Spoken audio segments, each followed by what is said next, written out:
Next tonight, disabled people across the country calling for Disability History Month to be taught more widely in schools. From Albert Einstein to Beethoven and more recently Stephen Hawking, history is full of disabled people who changed the world. But exclusive research from ITV News shows that 43% of teachers here in the east of England don't feel they have the resources or the advice they need to teach it.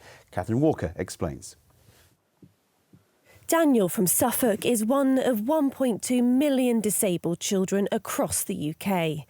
He's proud of his identity and is disappointed that more schools aren't celebrating Disability History Month. I think really, my life in school would actually definitely improve because the other students would learn about Disability History Month. They'd know a little bit about my deafness and the barriers that I face every day.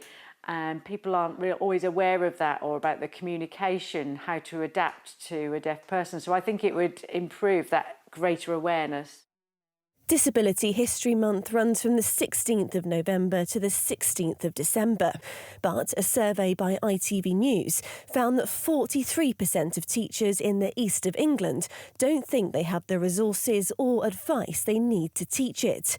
28% said it wasn't a priority for their school leadership team, and 76% said they faced time pressure in a crammed curriculum.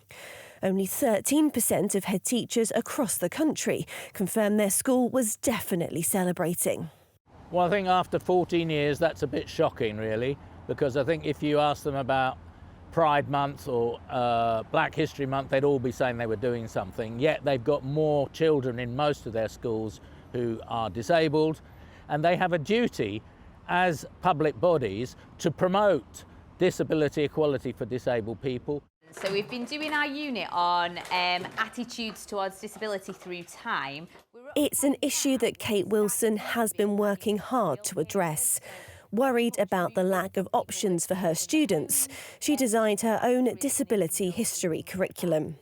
A couple of years ago, we introduced a unit on disability over time. So we look at the theme of disability from medieval times right up to present day and how attitudes towards disability today have very much been shaped by historical views on that subject. It's made a huge difference to students like Kenzie, who's autistic. He wants to see lessons like this taught across the country.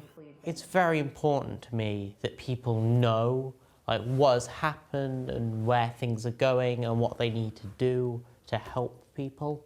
Because there's not as much awareness as other similar big issues like racism and homophobia. The government says freedom and flexibility in the national curriculum means there's no doubt that disabled people's history can be taught in schools. But ITV's own research shows that teachers want more resources so they can open the door to new lessons about disability. Catherine Walker, ITV News. Well, joining us to discuss this further is Dr. Shani Danda, Disability and Inclusion Specialist.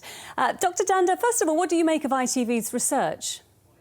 I think this is a really important research, but I am really disappointed with the findings. But it also doesn't surprise me, and that's because I myself went to a special needs primary school and the topic of disability history was never taught to us there. So yeah, I'm shocked but not surprised. So tell us what parts of disability history do you think it's important that people should learn?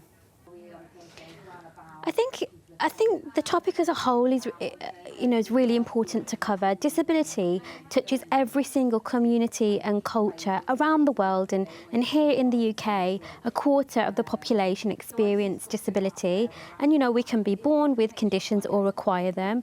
So I think truly understanding, what disability is, how you define it, the fact that the things that mostly disable us are barriers and bias, and how people can be good allies to disabled people. I think those are some really great places to start. Yeah, so tell us why you think that we need something like this, a Disability Month. I wish we lived in a world where we didn't need to, and I wish we lived in a much more inclusive and accessible society, but the truth of the matter is, we don't. I think it's really important to have topics like this. They help to raise awareness around a certain time of the year, but if it was up to me, I would want schools and workplaces, and wider society to be talking about disability history and disability rights throughout the year. But having a point of focus is also really helpful as well. So what are your main hopes for next year? Next year, I would really love to see way more schools getting involved and talking about Disability History Month, as well as workplaces and wider society. I think there's a role for everybody to play in removing barriers for one another, whether we are disabled or not, and learning about Disability History Month and the reality of disabled people and our lives will help to do that. Lovely, Dr. Shani Dhanda. Thank you so much for talking to us today. Thank you.